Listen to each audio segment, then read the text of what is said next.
Bonjour à tous, j'espère que vous allez bien. Aujourd'hui, nous allons un peu voyager. Vous connaissez peut-être cette célèbre île où trônent des poupées à l'allure macabre. Cette fameuse île aux poupées. Cette île a aussi une réputation d'être le théâtre de phénomènes paranormaux, comme nous le verrons à la fin de la vidéo. Mais connaissez-vous vraiment sa fascinante histoire ? Nous allons parler dans cette vidéo de l'île aux poupées. Avant de commencer, sachez que je publie régulièrement des vidéos. Pour être mis au courant des sorties, n'hésitez pas à vous abonner et à activer la petite cloche, ça me donne du courage et de la motivation. Merci à vous.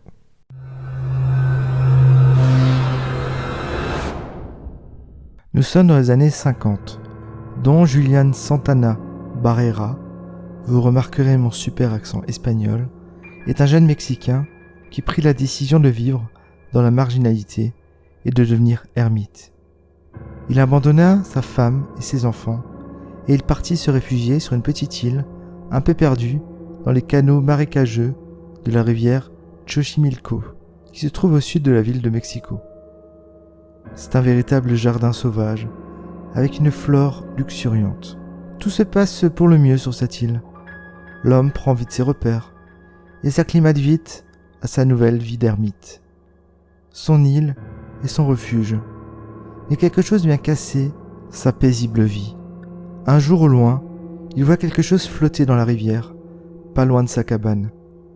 C'est le cadavre d'une petite fille, ramenée par le courant jusqu'à son île. L'homme est profondément traumatisé. Au fond de lui, il aurait voulu sauver la fillette, et ça le déprimait profondément. Les images de cette fillette tournaient en boucle dans sa tête. Et un jour, il découvrit au même endroit où il a découvert le cadavre de la pauvre fillette, une poupée en plastique qui suivait le courant. Il alla donc la repêcher et il pense que la poupée était le doudou de la fillette. Ce n'était pas un hasard pour l'homme, il était superstitieux. Pour lui, la fillette lui envoyait un signe. Son âme, effrayée, se serait réfugiée dans la poupée. Il décida d'honorer sa mémoire et accrocha la poupée à l'un des arbres de son île.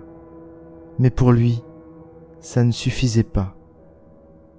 Mais à ce stade, on peut se poser des questions. Julian a-t-il vraiment découvert le corps d'une enfant noyée dans les canaux de la rivière Xochimilco ?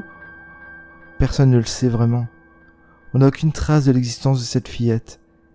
Et on pourrait penser que l'homme inventa cette histoire pour combler sa solitude.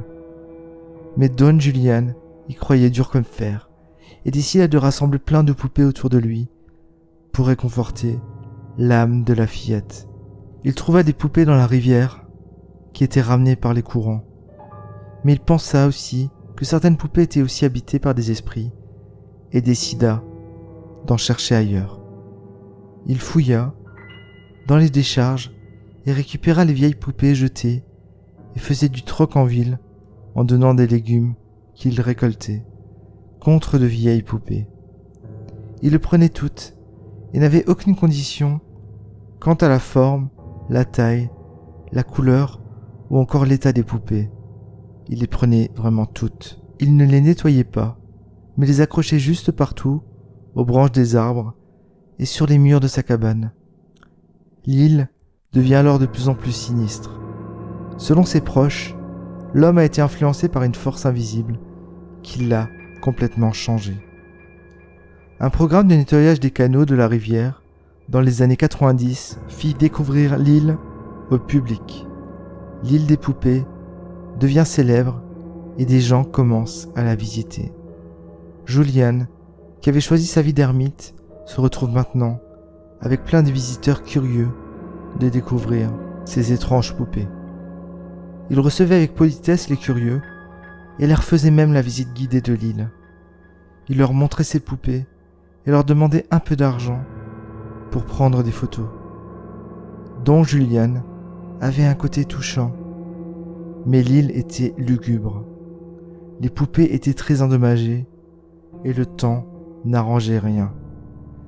Elles étaient pendues par le cou avec du fil de fer ou des cordes à linge et étaient vraiment sales. Leurs vêtements, déchirés et sales, et la peinture des poupées s'écaillait avec les rayons du soleil. Il y avait de plus en plus de trous et de taches. Les cheveux des poupées se raréfiaient et leurs yeux vides leur donnaient un air effrayant. Certaines n'avaient plus de bras, de jambes ou de tête. Quand il y avait du vent, elles se balançaient, faisant penser à un étrange manège macabre. Certaines têtes étaient empalées sur des branches d'arbres brisées ou des bambous dans le sol. Ces têtes en plastique vide servaient de refuge aux nombreux insectes qui peuplaient la région. Ça n'empêcha pas l'ermite de continuer son étrange collection. Julian mourut dans ce qui pourrait être appelé un bel hommage à son œuvre. Il mourut à l'endroit même où il aurait retrouvé le corps de la fillette, et tout ceci 50 ans plus tard. Il mourut donc à l'âge de 80 ans. La boucle était bouclée. L'île des poupées est devenue célèbre et elle a été l'objet de plusieurs émissions télé. Mais c'est également devenu une attraction touristique et des bateaux s'y rendent régulièrement pour faire voir aux curieux ce macabre mausolée de poupées. Des visiteurs amènent même leurs poupées qu'ils ajoutent à la collection en mémoire de ceux qu'ils ont perdus.